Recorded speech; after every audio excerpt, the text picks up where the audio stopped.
ആഡംബരക്കാരന് മുകളിലേക്ക് concrete mixer lorry മറിഞ്ഞ് അഭിഭാഷകന് ദാരുണാന്ത്യം. ആന്ധ്രാപ്രദേശ് ഹൈക്കോടതിയിലെ പ്രമുഖ അഭിഭാഷകനായ ബി ശ്രീനിവാസ് റാവുവാണ് മരിച്ചത്. ഹൈദരാബാദ് വിജയവാഡ ഹൈവേയിൽ ശനിയാഴ്ച വൈകിട്ടായിരുന്നു അപകടം. നിയന്ത്രണം നഷ്ടപ്പെട്ട ready mix concrete tanker lorry Srinivas Rao സഞ്ചരിച്ച കാറിന് മുകളിലേക്ക് മറിയുകയായിരുന്നു. അപകടത്തിൽ കാർ പൂർണ്ണമായും തകർന്നു.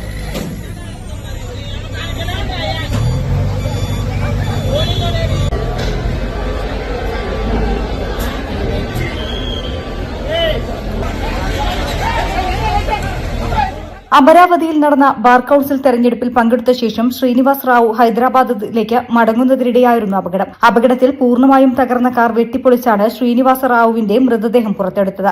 റെഡിമിക്സ് കോൺക്രീറ്റ് വഹിച്ചുകൊണ്ടിരുന്ന ടാങ്കർ ടോൾ പ്ലാസയ്ക്ക് സമീപം തിരിയുന്നതിനിടെ നിയന്ത്രണം നഷ്ടപ്പെട്ട് BMW കാറിന് മുകളിലേക്ക് വീഴുകയായിരുന്നു. കാർ ടോൾഗേറ്റ് കടക്കുന്നതിനിടെയായിരുന്നു അപകടം.